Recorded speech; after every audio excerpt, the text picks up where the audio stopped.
Donald Trump saw a problem in the Korean Peninsula. Donald Trump found a solution to the problem. Donald Trump fixed it. Joe Biden usurped the president chair. He undid Trump's efforts. Now North Korea is clueless and South Korea is sitting in China's lap. And Trump is livid.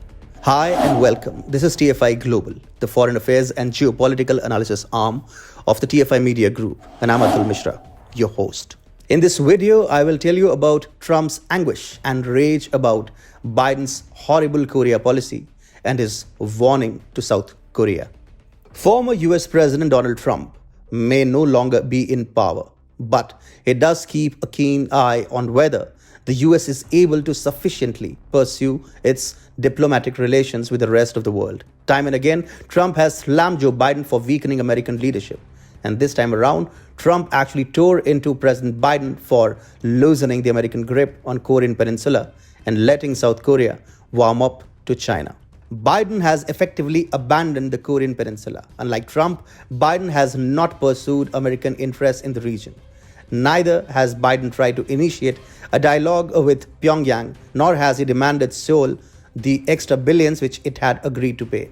To make matters worse, China seems to be exercising more influence than before. Looking at the situation, Trump has slammed Biden and has also warned South Korea's President Moon Jae-in against defying him. Trump spoke about the Korean Peninsula after Moon made a fresh attempt to push Biden for dialogue in the region. In order to induce Biden into a dialogue with Pyongyang, Moon tried to badmouth Trump and impress upon the sitting president. In an interview with NYT, Moon said that Trump had failed on the subject of Korean denuclearization. Moon said Trump beat around the bush and failed to pull it through. The South Korean president added, "I hope that Biden will go down as a historic president that has achieved substantive and irreversible progress for the complete denuclearization and peace settlement for the Korean Peninsula." Anyhow, Trump set the record straight on his Korean policy and Biden's initial failures with some candid remarks. The former US president said Kim Jong-un of North Korea, who I have gotten to know under the most trying of circumstances, never respected the current president of South Korea, Moon Jae-in. Trump added, President Moon was weak as a leader and as a negotiator, except when it came to the continued long-term military ripoff of the USA.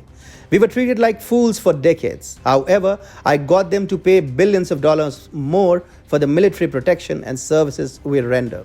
Trump also blasted Biden for compromising American interests. He said the Biden administration is not even going to ask for the additional billions South Korea agreed to pay us.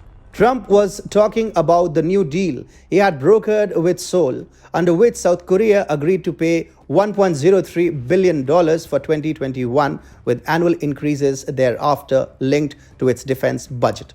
Trump had managed a 13.9% increase on the roughly $920 million that Seoul was paying under the previous agreement, which expired in 2019.